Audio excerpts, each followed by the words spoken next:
మన భారతదేశాన్ని ఉపఖండం అని ఎందుకు అంటారో తెలుసా? చెప్పు.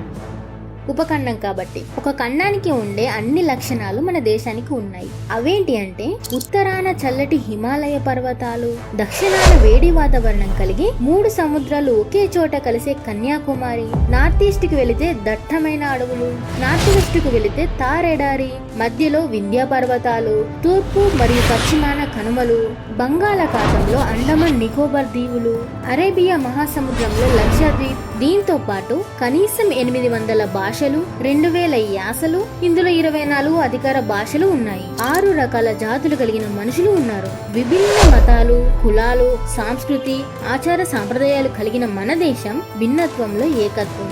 ఇన్ని కలిగి ఉన్నందున మన దేశాన్ని ఉపఖండం అని అంటారు. ఇంత మంచి వాతావరణం కలిగిన ఈ దేశంలో ఉండడం నిజంగా మన అదృష్టం.